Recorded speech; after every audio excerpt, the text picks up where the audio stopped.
Assalamualaikum. Pada kesempatan kali ini, kita akan menjelajahi berbagai aspek yang berkaitan dengan metode diskusi. Dalam sesi ini, kita akan mempelajari strategi-strategi diskusi yang dapat membantu meningkatkan partisipasi dan pencapaian tujuan dalam suatu individu atau kelompok. Mari kita mulai dengan menjelajahi konsep dalam metode diskusi ini. Pembahasan pertama, definisi metode diskusi dapat dipahami sebagai suatu proses komunikasi antara individu-individu yang bertujuan untuk mencapai pemahaman bersama atau mencapai kesepakatan mengenai suatu topik atau isu yang sedang dibahas. Metode diskusi melibatkan pertukaran gagasan, argumen, dan pendapat antara peserta diskusi dengan harapan dapat mencapai penyelesaian atau kesimpulan yang lebih baik. Kemudian pada tingkat ini, metode diskusi dapat dilihat sebagai sebuah proses kompleks yang melibatkan entitas-entitas yang saling berinteraksi dalam konteks sosial tertentu.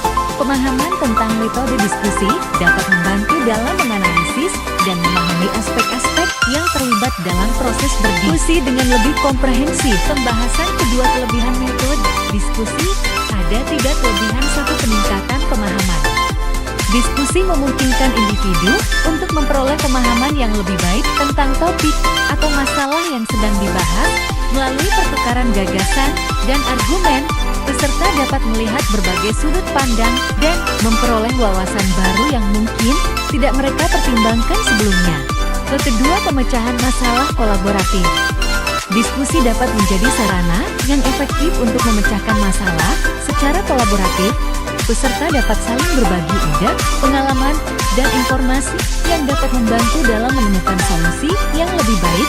Pendekatan kolaboratif ini dapat menghasilkan keputusan yang lebih komprehensif dan dapat diterima oleh semua pihak yang terlibat. Ketiga, pengembangan keterampilan komunikasi. Melalui diskusi, peserta dapat mengembangkan keterampilan komunikasi mereka. Mereka belajar untuk menyampaikan gagasan dengan jelas dan logis, mendengarkan secara aktif, dan merespons dengan baik terhadap argumen orang lain. Keterampilan komunikasi yang baik sangat berharga dalam banyak aspek kehidupan, baik dalam konteks pribadi maupun profesional. Selanjutnya, kekurangan metode diskusi. 1. Dominasi dan ketidakseimbangan partisipasi. Dalam diskusi, terdapat risiko dominasi oleh beberapa peserta yang lebih vokal atau kuat secara personalitas. Hal ini dapat mengakibatkan ketidakseimbangan partisipasi, di mana beberapa peserta mungkin merasa sulit untuk menyampaikan pendapat mereka atau gagasan mereka tidak mendapatkan perhatian yang cukup. Ketidakseimbangan ini dapat mengurangi efektivitas dari diskusi itu sendiri. 2. Terjebak dalam pendapat yang sama.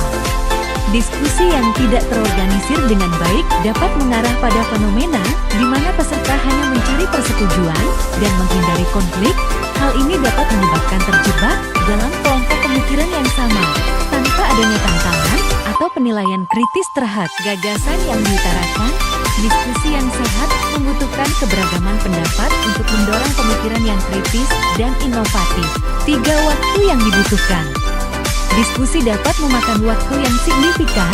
Proses mencapai kesepakatan atau pemecahan masalah melalui diskusi dapat membutuhkan waktu yang lebih lama daripada metode pengambilan keputusan individu.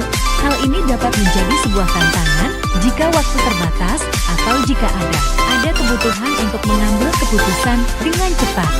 Adapun tujuan metode diskusi adalah untuk mencapai pemahaman bersama dan konstruksi pengetahuan melalui interaksi antar individu.